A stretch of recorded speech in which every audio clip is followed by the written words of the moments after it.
좋으신 하나님 아버지, 거룩하고 복된 주일, 우리로 하여금 시간과 장소를 구별하여 하나님을 예배할 수 있게 하시니 감사를 드립니다. 비록 어려운 시기이지만 함께 모여 예배할 수 있음이 감사이고 은혜임을 고백합니다. 지난 한 주간 우리의 삶이 하나님 앞에서 어떠했는지 돌아봅니다. 하나님을 믿으면서도 염려와 근심을 떨쳐버리지 못하고 예수님이 우리 마음에 계심을 알고도 은밀한 죄에 무너지기도 했으며 걱정과 근심으로만 살아왔던 있는 그대로의 우리의 모습을 주님 앞에 내어드립니다. 주님, 저희를 불쌍히 여겨 주시옵소서. 우리를 떠나지도 버리지도 않겠다고 약속하시고 우리에게 굳세고 용감하라 말씀하여 주시는 주님의 말씀이 우리 삶에 그대로 역사하심을 마음을 활짝 열어 받아들이게 하여 주시옵소서. 그래서 오늘 예배드리는 우리 모두가 하나님을 만나고 믿음의 완전한 변화를 가져오는 시간이 되게 하여 주셔서 하나님의 말씀이 이루어지는 삶을 살게 하여 주시옵소서. 지금 온 세상을 뒤덮고 있는 코로나19로 어려움에 처한 이 땅을 기억하여 주시기를 원합니다. 두려움과 공포 속에서도 늘 지켜주시고 안전한 백신 접종이 이루어지면서 하루속히 치료와 회복이 있게 하여 주시기를 소망합니다. 모두가 어려운 이 시기에 특별히 대통령과 위정자들에게 하나님의 지혜와 명철을 더하여 주시기를 원합니다. 그래서 이들이 하나님을 두려워하고 경외하며 국민의 아픔과 고통을 알고 공의와 정의를 위해 바른 정치를 이어갈 수 있도록 그들의 마음과 생각을 지켜주시옵소서. 주님, 우리 서준교회를 기억하여 주시옵소서.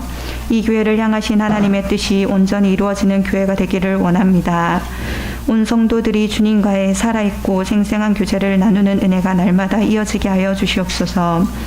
그리고 말씀과 기도의 능력이 역사하는 교회 되게 하시고 지역사회에 선한 영향력을 미치는 교회, 다음 세대를 일으키고 세워가는 교회가 되게 하여 주시기를 간절히 소망합니다.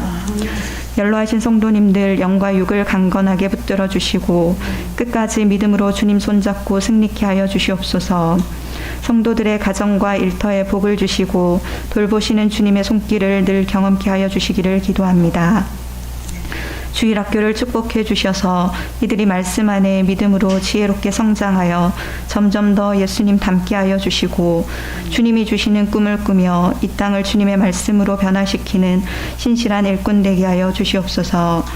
이 시간 하나님 말씀을 전하시는 목사님 늘 강건하게 지켜주시고 기도로 준비하신 말씀이 선포될 때에 하나님의 능력과 감동으로 우리의 영혼이 회복되고 삶이 변화되는 은혜의 시간 되게 하여 주시기를 간절히 소망합니다. 오늘 예배의 모든 것을 주님께 맡겨드리며 우리를 구원하신 예수님 이름으로 기도드립니다. 아멘.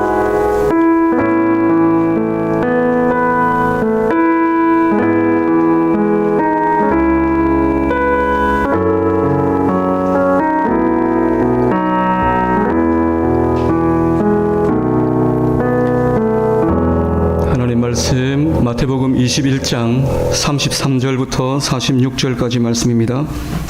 마태복음 21장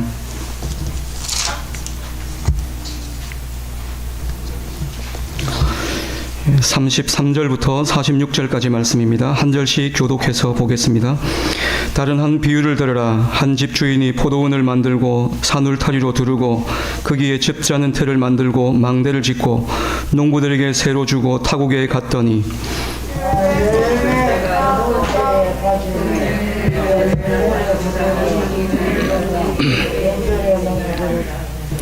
농부들이 종들을 잡아 하나는 심히 때리고 하나는 죽이고 하나는 돌로 쳤거늘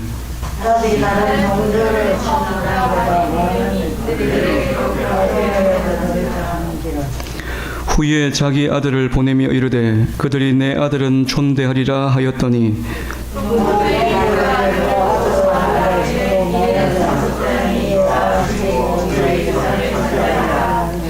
이에 잡아 포도원 밖에 내쫓아 죽였느니라.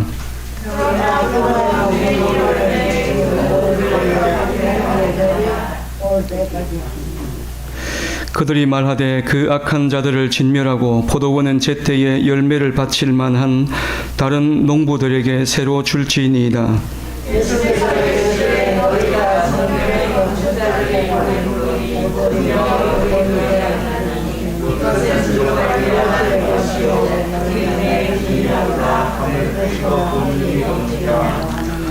그러므로 내가 너희에게 이르노니 하나님의 나라를 너희는 빼앗기고 그 나라의 열매 맺는 백성이 받으리라.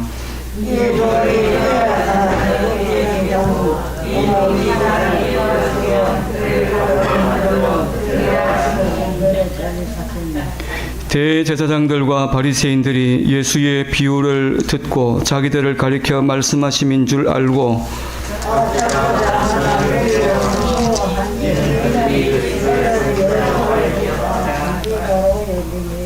아멘. 할렐루야. 하나님께서 오늘도 우리에게 또 복된 주의를 주시고 함께 모여서 예배할 수 있게 해주셔서 얼마나 감사한지 모르겠습니다. 코로나19 확진자가 지금 또 400명, 또 많을 때는 약 500명 이렇게 이제 되니까 또 단계를 올려야 된다. 뭐 이런 이야기가 들릴 때마다 가슴이 뜨끔뜨끔합니다. 이렇게라도 모여서 예배할 수 있는 것이 참 너무 감사한데 지금도 이제 함께 예배하지 못한 우리 성도님들이 참 많거든요. 그랬는데도 이렇게라도 이 정도라도 이렇게 모여서 예배할 수 있으니까 얼마나 감사한지 모르겠습니다. 근데 또 단계가 이렇게 올라가게 되면 교회에서 또 예배할 수 없게 되고 이렇게 될까 봐서 가슴이 조마조마하고 그런 마음이 듭니다. 우리 옆에 계신 분들하고 한번 인사하십시다.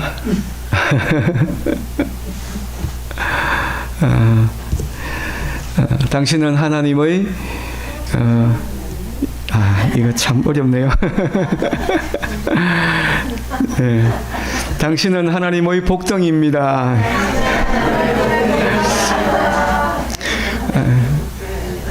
이게 제가 이게 참 사람들 앞에 설 때마다 참 아쉬움을 느끼는 게 그렇더라고요. 이상하게 분위기가 싹 좋고 막 그러다가 제가 앞에 서면 찬물을 끼얹은 듯 그냥 차분해지고 조용해지는 게 저는 그런 분위기가 별로 좋지는 않은데 막 그렇게 됩니다. 그래서 그런 게 좀 이제 아쉬운데요. 자, 이 고백이 진짜 고백입니다. 진짜 하나님의 복덩입니다. 오늘 말씀을 통해서 제가 준비하면서도 하나님께서 참 우리를 얼마나 사랑하시는지 그걸 말씀을 통해서도 좀 알겠더라고요. 다시 한번 인사합니다. 당신은 하나님의 복덩입니다. 네. 아멘이십니까? 여기 왼수 이러면 안 됩니다. 진짜 왼수가 아니고 진짜 원수라고 이렇게 불려져도 참 하나님께서 우리를 얼마나 오래 참으시고 얼마나 우리를 사랑하시는지 이해할 수 없는 사랑으로 그렇게 우리를 용납하시고 받아주셨습니다. 나를 그렇게 사랑하시고 또 옆에 있는 우리의 형제를 그렇게 사랑하시는 하나님이십니다. 오늘 마태복음 21장 말씀을 우리가 보았습니다. 읽어보았는데요. 오늘 마태복음 21장에 보면 예수님께서 예루살렘 성으로 마지막 입성하신 그런 내용입니다. 21장 초반에 보면 예수님께서 예루살렘 성을 향해서 이제 들어가시고 많은 군중들이 예수님께서 예루살렘으로 오시는 것을 보면서 얼마나 그들이 기쁨으로 예수님을 환영했는지 모릅니다. 그래서 길가에 옷을 펴고 종려나무 가지를 잘라다가 그걸 흔들면서 호산나 다윗의 자손이여 그러면서 예수님을 환영했습니다. 유대인들은 예수님을 유대인의 왕으로 모시고 싶어 했습니다. 예수님이 우리의 왕이 되시면 우리가 얼마나 좋을까 그런 마음으로 예수님을 환대했습니다. 만약에 우리 중에도 누군가가 이 문경에 이렇게 딱 왔는데 문경에 있는 시민들이 다 나와가지고 막 종려나무까지는 아니지만 어디 휴대폰이라도 들고 이렇게 흔들면서 환영을 하고 당신이 우리 여기 시장 돼야 됩니다. 이러면은 얼마나 좋겠습니까? 그러면 그런 마음으로 문경시에 들어왔는데 이 시에, 우리 문경시에 있는 흠이나 뭐 잘못된 거 이런 게 눈에 잘 보이겠습니까? 잘 안 보이겠죠. 근데 예수님께서 예루살렘으로 사람들의 환대를 받고 예루살렘으로 들어가셨는데, 들어가시고 난 뒤에 이 예루살렘에서 가장 거룩하고 이스라엘 백성들이 가장 귀하게 여기는 성전으로 들어가게 되었습니다. 성전에 들어가 보니까 이 성전이 예수님께서 보시기에 거긴 강도의 소굴이 되어 있었습니다. 거기 보니까 장사치들이 거기에 앉아가지고 비둘기를 팔고 양을 팔고 돈을 바꿔주는 사람들이 곳곳에 앉아가지고는 성전을 그렇게 그 강도의 소굴로 만들어 놓았었습니다. 예수님께서 이들을 이렇게 내어 쫓으시고 또 그 성전에서 가르치기 시작했습니다. 사람들이 그렇게 얼마 전까지만 해도 그렇게 환대하고 좋아했는데, 모든 사람들이 그렇게 환대하고 좋아했는가 하면 그렇지 않았습니다. 오늘 말씀 보면, 오늘 말씀이 있기 전에 예수님을 향해서 도전하는 사람들이 있었는데, 대제사장들 그리고 백성의 장로들이 예수님을 향해서 도전합니다. 도대체 당신이 무슨 권위로 이런 일을 하느냐? 당신이 뭔데 성전에서 장사하는 사람들을 내쫓고 또 이 성전에서 우리를 가르치고 그렇게 하느냐? 그러면서 예수님을 향해서 도전을 하였습니다. 근데 그때 이제 뭐 예수님께서 이런 말씀을 하시고 난 뒤에 이들에게 비유의 말씀을 주셨는데요.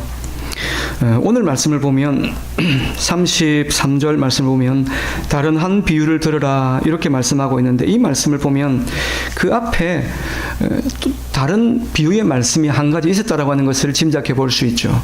예수님께서 한 비유를 주셨는데요. 두 아들에 대한 비유였습니다. 아버지가 아들 하나를 불렀습니다. 예, 오늘 너 저기 밭에 가서 일 좀 하지 않을래? 하니까 이 아들이 예, 가겠습니다. 대답은 잘했는데 이 아들이 가지를 않는 것입니다. 그 다음에 또 한 아들이 있었는데 밭이 그냥 그대로 어수선하게 되어 있는 것을 보고 둘째 아들에게 가가지고 얘 너 오늘 밭에 가서 일 좀 하지 않을래? 아이 아버지 저 싫습니다. 전 밭일 제가 체질에 맞지도 않고 저 일하기 싫습니다. 이러면서 이제 가지를 않습니다. 그러다가 이 둘째 아들이 좀 있다 보니까 내가 뭐 잘못했구나. 내가 아버지 말씀을 이렇게 거역하면 안 되지. 그래서 이 아들이 밭에 가서 일을 했습니다. 예수님께서 물었습니다. 둘 중에 누가 아버지의 뜻을 따라서 행한 사람이냐 물었을 때 둘째 아들이잖아요. 이 비유를 통해서 예수님께서 뭘 말씀하고 있는가 하면, 겉으로 예예 하면서 하나님 잘 섬기는 척하고 성전에 나와서 예배하고 예배를 인도하고 하는 그 사람이 겉으로 보면 예예 하면서 하나님의 뜻을 따라 행하는 사람인 것 같은데 그게 아니더라. 이 둘째 아들은 겉으로 처음에는 싫습니다. 저 아버지 말씀대로 그렇게 순종하기 싫습니다 하고 거부한 사람입니다. 이 사람은 누구를 말하는가 하면 세리와 죄인들을 이야기합니다. 세상에 누가 봐도 저 사람은 구원받을 수 없는 사람, 저 사람은 하나님의 구원에서 제외된 사람, 손가락질을 당하기 마땅한 사람, 그런 사람인데 그 사람이 말씀을 듣고 회개하고 나오는 것을 보니까 오히려 그 사람이 더 하나님 나라에 합당하더라고 하는 것입니다. 그리고 난 뒤에 오늘 이 비유의 말씀을 우리에게 전해주고 있습니다. 포도원 이제 농부의 비유인데요. 포도원 비유는 이사야서 말씀에도 이 포도원 비유를 말씀하고 있습니다. 예수님께서 하나님께서 주신 그 말씀을 보면, 이 이사야 선지자를 통해서 주셨던 그 말씀을 보면 하나님께서 어떤 주인이 포도원을 준비해 가지고 모든 좋은 것들을 다 준비하고 이 포도원에서 극산품의 좋은 포도를 기대했는데 막상 가가지고 포도를 따려고 가서 보니까 좋은 포도가 아니고 먹을 수 없는 들포도를 맺었더라. 주인이 이걸 보고 어떻게 하겠나. 그 포도원 그 울타리를 다 헐어버리고 망대를 헐고 그리고 버리지 않겠느냐. 너희들이 바로 그렇다. 하나님께서 이사야 선지자를 통해서 이 비유의 말씀을 주시면서 뭘 말씀하고 있는가 하면요. 이스라엘과 유다의 멸망을 예언하고 있습니다. 하나님께서 이스라엘에게 이스라엘 백성들을 당신의 백성으로 삼으시고 이들에게 하나님께서 원하시는 공의와 정의의 열매를 이들이 맺으면서 하나님 나라를 세워가기를 원하셨는데 그 이스라엘이 하나님께서 원하시는 그 열매를 맺지 않는 것입니다. 그래서 하나님께서 원하시는 열매를 맺지 않는 이 나라를 버리시겠다고 하는 것입니다. 그래서 이사야가 살아있을 그때에 722년에 북이스라엘이 아수르에 의해서 멸망을 당하고 이사야 선지자가 죽고 난 뒤에 100년이 지나고 난 뒤에 586년에 남쪽 유다가 바벨론에 의해서 이제 완전히 멸망을 당하게 됩니다. 이 포도원 비유는 하나님께서 원하시는 열매를 맺지 않았을 때 그 나라가 버림을 받게 되고 결국 이렇게 나라가 망하더라고 하는 것을 말씀해 주고 있습니다. 그리고 오늘 예수님께서 다시 포도원 비유의 말씀을 주셨습니다. 오늘 포도원 비유에 대한 말씀을 보면 한 주인이 포도원을 준비를 하였습니다. 모든 농사에 필요한 준비들을 다 갖추었습니다. 포도원이 울타리가 좋아야 되지 않습니까? 요즘 같으면은 뭐 철망으로 울타리를 만들어 가지고 그렇게 짐승들이 못 들어오게 할 수도 있겠지만 참 이거 그거 참 어렵더라고요. 지난해 저도 고구마를 좀 거두려고 고구마를 꽤 많이 심었는데 울타리 그물을 제법 좋은 걸 가지고 그물을 쳤거든요. 그물값도 꽤 들었습니다. 또 그물값 들고 또 그물 가지고 울타리를 치면서 그 쇠 기둥을 받고 쳤는데 도대체 이놈들이 어디로 들어가는지 들어가서 고구마를 싹 다 먹었습니다. 안 먹은 데가 있어가지고 야 저것만 캐면 되겠다 했는데 가서 보니까 그건 이제 물이 계속 잠겨 있어가지고 고구마가 아예 없더라고요. 그래서 고구마 많이 캐려고 포크레인까지 빌려가지고 이렇게 캤는데 고구마가 안 나와가지고 그냥 허탕을 쳤던 적이 있었습니다. 1년 농사해가지고 고구마 모종값만 해도 수십만 원이 들었고 울타리 값도 수십만 원이 들었고 포크레인비도 수십만 원이 들었고 그랬는데 고구마를 못 걷어가지고 지금도 고구마 사 먹고 있고 그때 고구마 심으신 분들 고구마 제가 사드렸습니다. 제가 그거 생각하면 농사를 안 지어야 되는데 이 울타리 고구마 농사든 어떤 농사든 이렇게 농사를 하려고 하면요 준비를 참 많이 해야 됩니다. 지금도 벌써 이제 트랙터 가지고 다 갈았거든요. 갈고 난 뒤에 또 이번 다가오는 주에 그 거름을 뿌리고 비료를 뿌리고 또 그 망을 만들고 비닐 씌우고 고구마를 또 감자를 심을 겁니다. 우리 여기 이제 찬양이 하고 이제 예시, 예인이, 예슬이, 오니, 뭐 설이 가가지고 이제 고구마, 감자 이제 심어야 되는데 심을 거죠?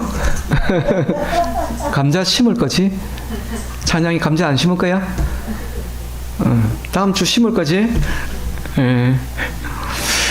예.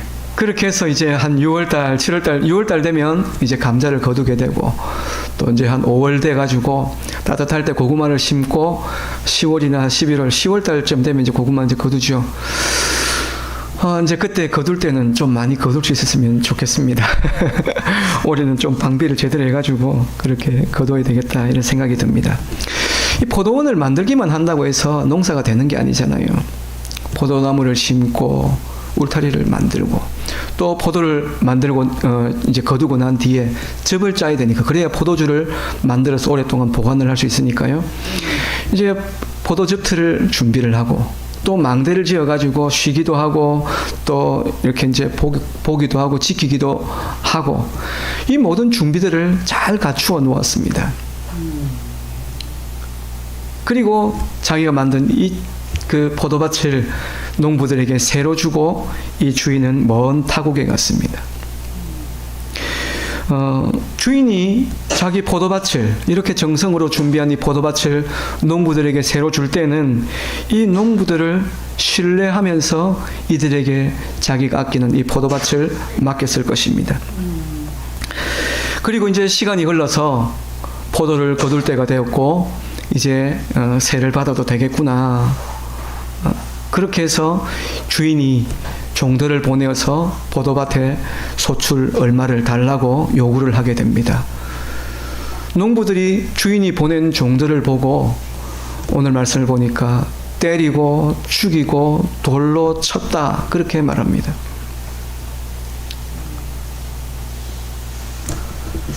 주인은 농부들에게 이 포도밭을 그저 맡겼을 뿐인데 이 농부들은 세를 받으러 온 종들을 때리고 죽이고 돌로 치고 그러니까 세를 주기 싫다고 하는 것입니다. 왜 그럴까요?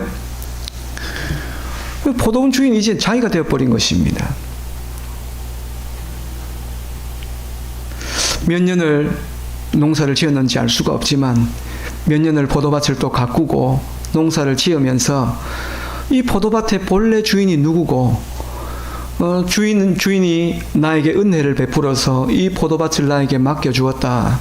그건 다 잊어버렸고 이제 주인은 눈에 보이지도 않고 이 포도밭은 내 거야.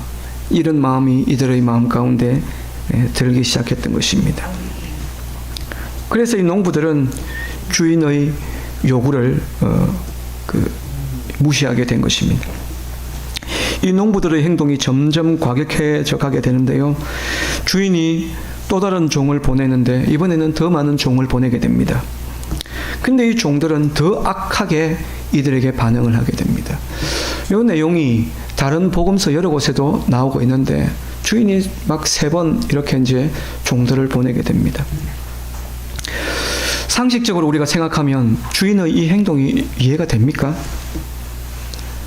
포도원 주인이 자기가 주인인데 맡긴 사람들이 세를 정확하게 내지 않고 또 자기가 세를 보내려고 보낸 종들을 때리고 능욕하고 또 어떤 종은 죽어버리고 이렇게 해서 주인의 요구에 순종하지 않는 이 농부들을 계속해서 이렇게 자기 포도밭을 맡기고 세를 계속해서 달라고 요구하고 있는 이 주인의 행동을 도저히 이해할 수가 없습니다.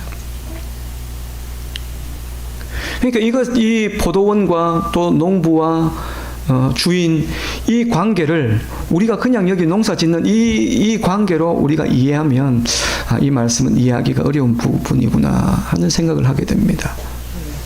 그러면 도대체 이 주인과 농부들은 그렇지 않은데 이 포도원 주인이 이 농부들에게 어떤 마음을 가지고 있었는가 하는 것을 오늘 이 말씀을 통해서 우리가 짐작해 볼 수가 있는데 이 주인은 농부들에게 그저 농부가 아니고 내 밭에서 일하고 세 받는 단지 그 정도의 관계가 아니고 주인은 이 농부들에게 특별한 애정을 가지고 이들에게 자기의 포도원을 맡겼다라고 하는 것을 알 수가 있습니다.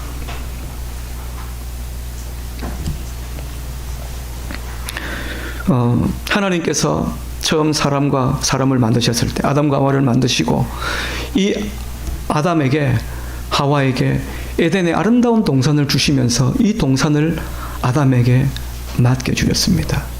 에덴 동산이 누구 겁니까? 에덴 동산 하나님 것이죠.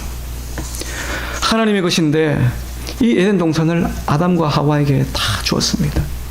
주면서 하나님께서 이 아담과 하와에게 요구하신 것이 있었습니다. 이 모든 것 다 마음대로 쓸 수 있고 다 써도 좋다. 과일이 나오면 먹고 다 좋은데 한 가지 기억해라. 그게 뭐냐? 이 에덴과 너의 창조자이시고 이 모든 만물의 주인이 누구신가? 그걸 기억하라고 하는 것입니다. 그 의미로 하나님께서 이 아담과 하와에게 선악과를 주시면서 이 선악과 요건 따먹지 마. 그걸 주셨습니다. 선악과 요건 너 거 아니야. 그 선악과를 통해서 하나님께서 아담과 하와에게 요구하신 것이 뭔가 하면 선악과도 내 것이 아니지만 여기 있는 이 모든 것의 주인도 하나님 거야. 그리고 네 자신도 내 것이 아니고 하나님의 것이다. 이걸 기억하라고 하나님께서 이 아담과 하와에게 이걸 주신 것입니다.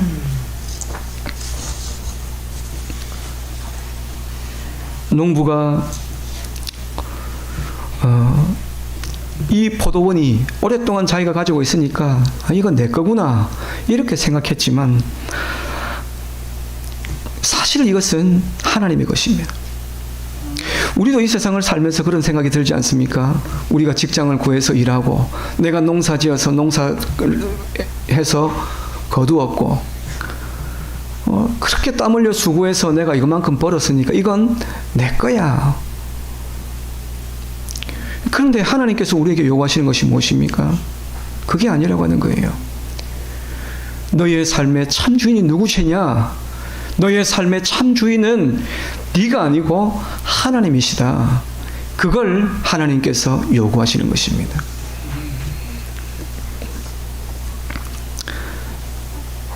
이 농부들에게 주인이 요구하는 이 새는요, 그냥 작게 보면은 그냥 단순한 새예요. 그 작은 돈입니다. 주인이 그까지 돈 받아도 되고 안 받아도 될 거예요. 그런데도 이걸 받는 것은 뭐냐 하면 여기에 주인이 누구냐라고 하는 것이에요. 우리가 하나님께 11조를 이렇게 이제 하나님께서 요구하시고 이렇게 드리는데요. 이 11조의 의미도 바로 그런 것입니다. 우리가 경제 생활을 하고 또 그것에서 수익을 얻고 그렇게 이제 해서 우리가 살아가는데 그 내가 얻은 것 그리고 내가 땀 흘려 수고해서 얻은 것 내가 내 밭에서 내가 땀 흘려서 수고해서 얻은 것이지만 이 모든 것의 주인은 하나님이십니다.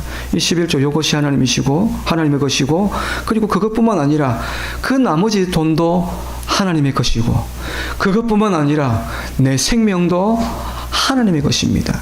그 고백이 이 11조에 담겨 있다. 이 사실 우리가 그 하는 거 그렇게 헌금하는 거 참 쉽지 않지 않습니까?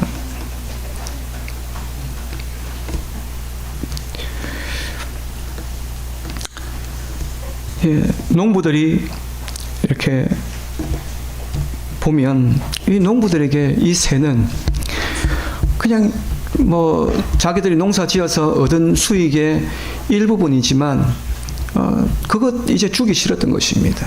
그리고 여기 포도원의 주인은 이제 저기 본래 주인이 아니고 이제 내가 주인이야. 이 의미를 가지고 이 생각을 가지고 지금 주인을 향해서 대항하고 있는 것입니다. 이 농부들의 문제는요, 바로 오늘 우리의 문제이기도 한 것입니다. 내가 내 땀 흘려서 내가 수고해서 얻은 것인데 이게 왜 하나님의 것이냐?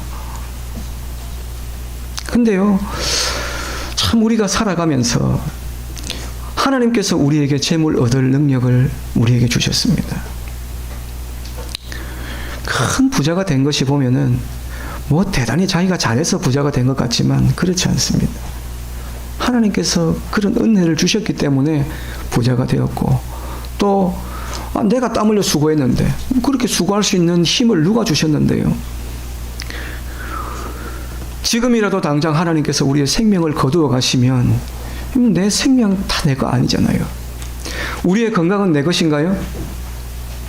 한순간에 우리가 어떻게 될지 알 수가 없는 것이 우리인데 지금까지 우리에게 생명을 주시고 우리에게 건강을 주시고 이렇게 하신 분이 하나님이십니다. 내가 이것만큼 생각하고 이것만큼 지혜 있고 이것만큼 판단할 수 있는 것 내가 한 것 같죠? 그렇지 않습니다. 한번 감기만 잘못 걸리면 우리가 바보처럼 살 수 있어요. 한번 어디 가가지고 머리 충격만 한번 제대로 받으면 그냥 그때부터 식물인간으로 그렇게 살 수 있습니다.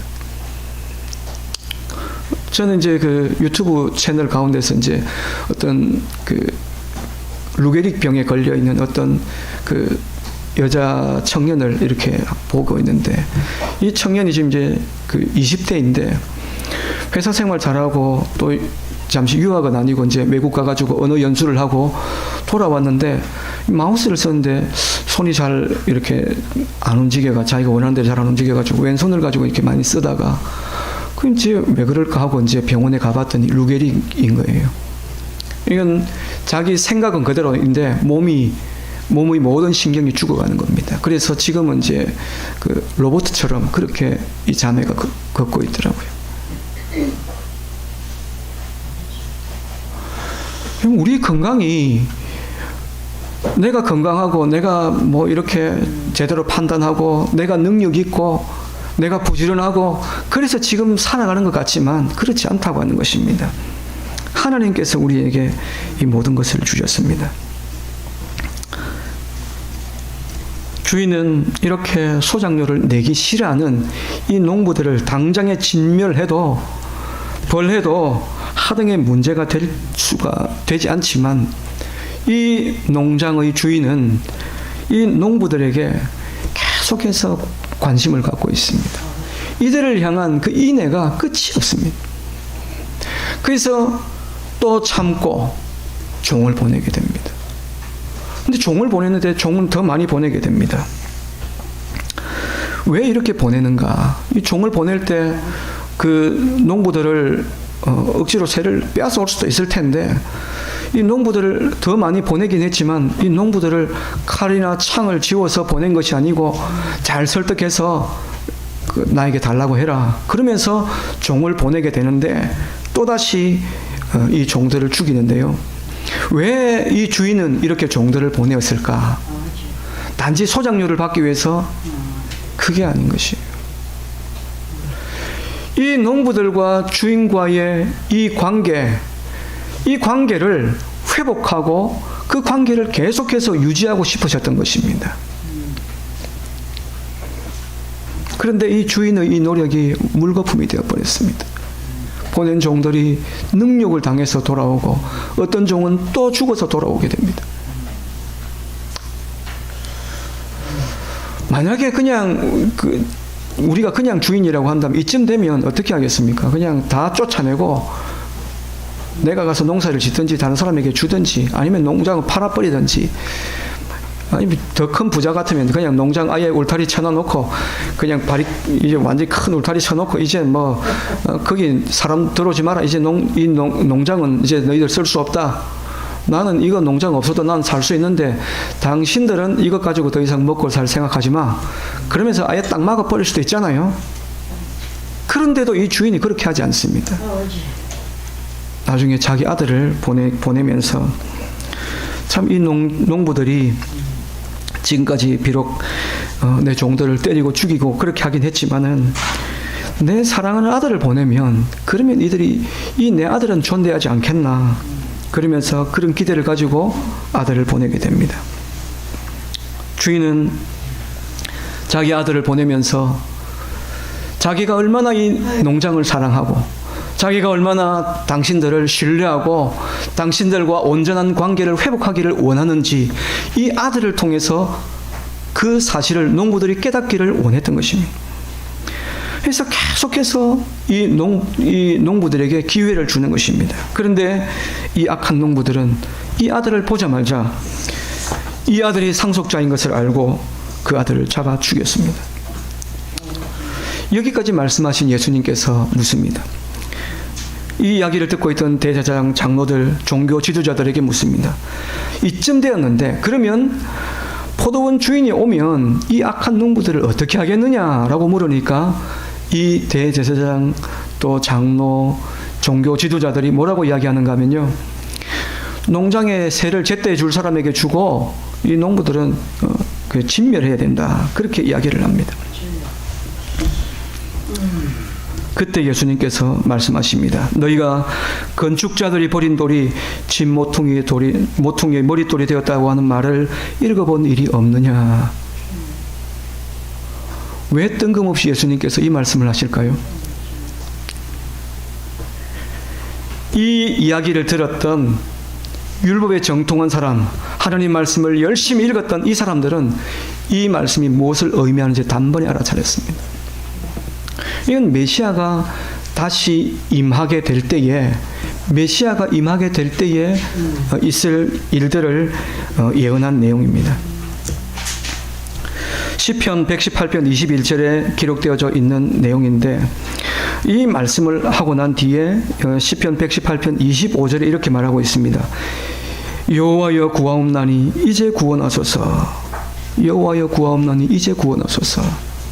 메시아가 임할 때 그 메시아에게 여호와여 구하옵나니 이제 구원하소서. 그런데 예수님께서 바로 21장 처음 시작하면서 예루살렘에 입성할 때 예루살렘에 입성하는 그 예수님을 향해서 백성들이 했던 이야기가 뭡니까? 호산나예요. 호산나.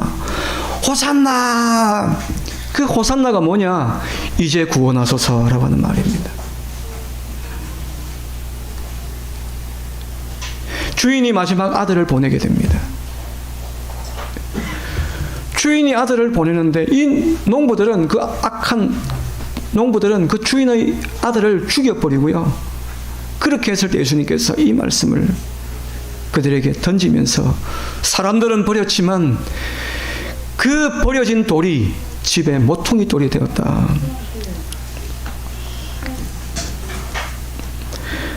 오늘 이 비유를 통해서 우리가 알 수 있는 것이 뭔가? 가장 우리가 잘 알 수 있는 것은요, 바로 포도원 주인의 마음입니다. 포도원 주인이 이 농부들에게 어떻게 대합니까? 끝까지 돌이키기를 원하고 끝까지 이 농부들에게 기회를 주고 있습니다. 이 하나님의 이 사랑이 이해가 되십니까? 이렇게 하고 있는, 내가 주인이라고 이야기하면서 자기가 주인 노릇을 하고 있는 이들을 향해서 이렇게 끝까지 오래 참으면서 아니야, 너희들이 주인이 아니야, 내가 주인이야, 그거 인정하라고 하는 이 하나님의 요구를 계속해서 하고 있는 이 주인의 마음이 이해가 되십니까?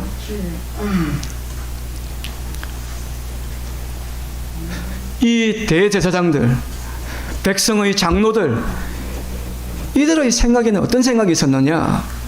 이 성전의 주인 자기인 거예요. 이 성전은 자기 것인 거예요.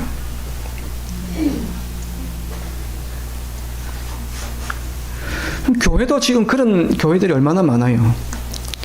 개척해가지고 개척한 목사가 내가 교회 개척했더니 교인이 10,000명이 됐다. 이건 내가 개척한 내 교회야. 어떻게 그게 자기 교회예요? 우리 개인의 삶 속에서도 내가 일해서 수고해서 땀 흘려 얻었지만 그것이 내 것이 아니고 하나님의 것이에요. 내 것이 아니고 하나님의 것임을 우리가 인정하며 살아야 돼요. 내 생명까지도 주님의 것임을 우리가 인정하면서 살아야 돼요. 교회도 마찬가지이고 모든 것이, 우리에게 주어져 있는 모든 것이 하나님의 것입니다. 하나님의 주인 되심을 인정하지 않으면 그건 더 이상 교회가 아닙니다. 주인은 이렇게 오랫동안 이렇게 이제 참고 기다리는데 이해가 되지 않지만요, 이 주인이 오래 참으시는 그 참으심 때문에 바로 오늘 우리가 이렇게 살아있는 것입니다. 만약에 우리 생각에는 내가 하나님이면 이렇게 할 텐데, 또 어떤 사람들은 하나님이 살아계시는데 이렇게 세상이 이렇게 되나? 이렇게 이야기하는 사람들도 있습니다. 자기 원하는 대로 됐으면 세상은 벌써 끝장이 났겠죠. 근데 하나님께서 이렇게 오래 참으시고 기다리시고 인내하셨기 때문에 오늘 우리가 있고, 오늘 우리들에게 다시 기회를 주시면서 하나님을 하나님으로 인정하라고 우리에게 요구하고 있는 것입니다. 마지막이 포도원은 그러면 누구에게 넘어가는가? 43절 말씀을 보면 그 나라에 열매 맺는 백성이 받게 된다라고 말씀하고 있습니다.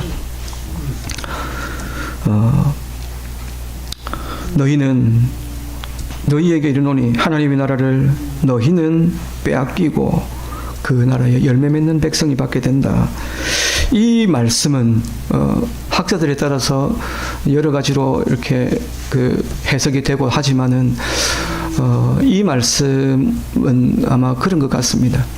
이제 민족을 중심으로 했던 이스라엘이라고 하는 그 민족을 중심으로 했던 구약의 교회가 이제는 끝이 나게 되고 예수 그리스도의 이름으로 예수 그리스도를 믿음으로 세워지는 새로운 교회 공동체가 세워지게 된다라고 하는 것을 말씀하고 있는 것입니다.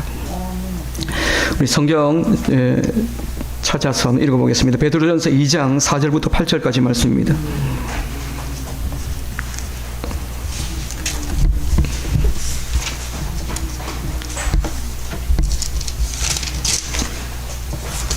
베드로전서 2장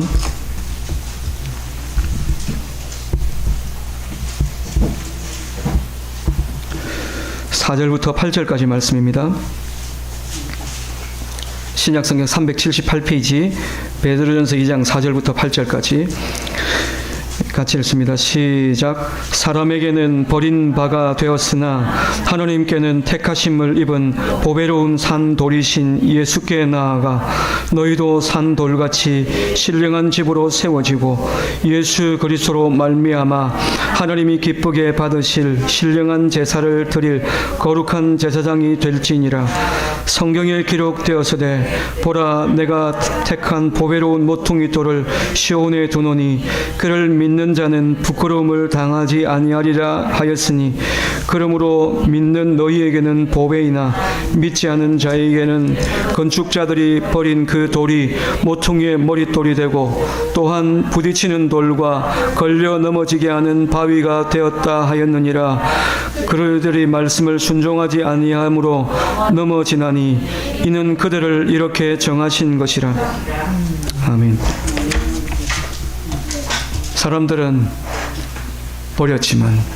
사람들은 예수님을 버렸지만 예수님은 그 버려진 돌이 집 모퉁이의 머릿돌이 되었다. 이 머릿돌은요, 그 건물의 출발이 되고 그 건물의 기준이 되고 그 건물의 주인이 누구인지를 이야기하고 있는 표지석입니다. 그 기초석입니다. 그것처럼 예수 그리스도를 통해서 새로운 믿음의 공동체가 세워지게 됨을 말씀하고 있습니다. 주님은 항상 우리들에게 누가 주인이냐를 묻고 계십니다. 여러분들의 주인은 누구십니까? 여러분의 생명의 주인은 누구십니까?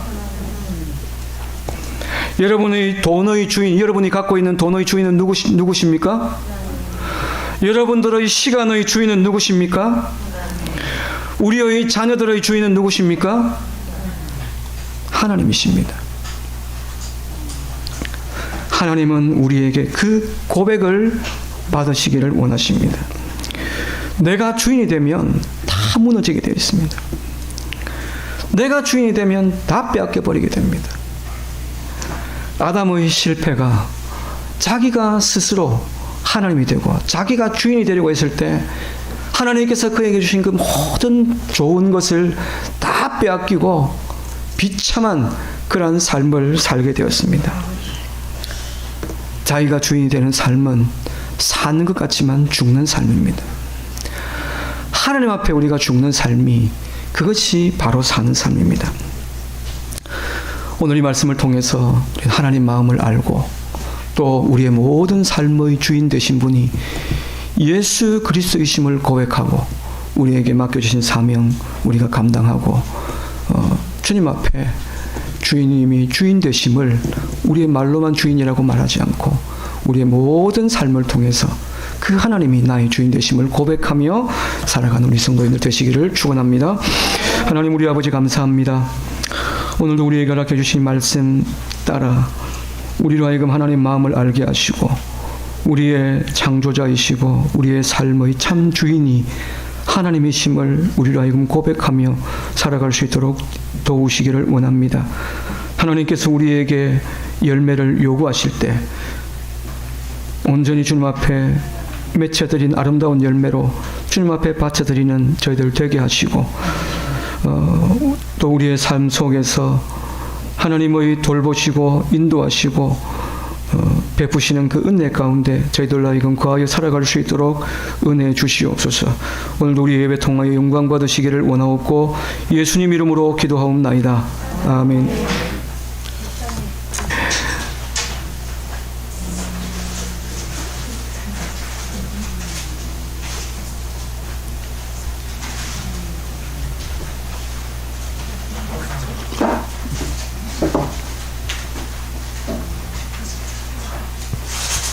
켜졌습니까?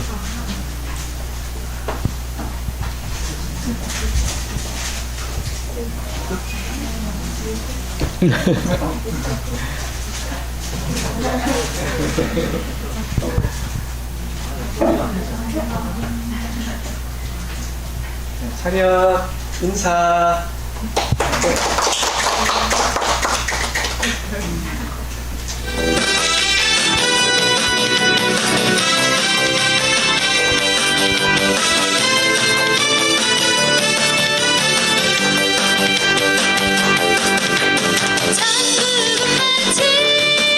따뜻한 주인 보아 땅속에 묻힌 아무도 모르는 무서움 천국은 마치 따뜻한 주인 보아 땅속에 묻힌 아무도 모르는 무서움이라네 그곳서 발견한 사람은 기뻐 뛰며 집에 돌아가 집 팔고 땅 팔고 냉장고 팔아 기어이 그 밭을 사고 말 거야 천국은 마치 따뜻한 주인 보아 땅속에 묻힌 아무도 모르는 무서움 천국은 마치 따뜻한 주인 보아 땅속에 묻힌 아무도 모르는 무서움이라네 그곳서 발견한 사람은 기뻐 뛰며 집에 돌아가 집 팔고 땅 팔고 냉장고 팔아 기어이 그 밭을 사고 말 거야 천국은 마치 따뜻한 주인 보아 땅속에 묻힌 아무도 모르는 무서움 천국은 마치 따뜻한 주인 보아 땅속에 묻힌 아무도 모르는 무서움이라네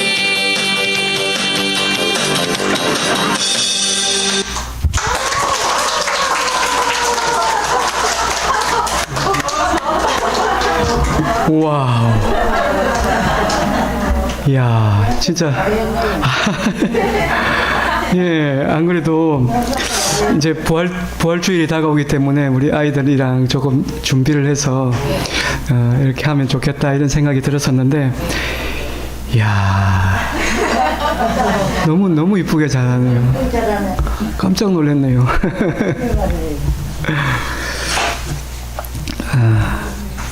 하나님께서 얼마나 기쁘게 받으셨을까 생각이 듭니다. 하나님께 예물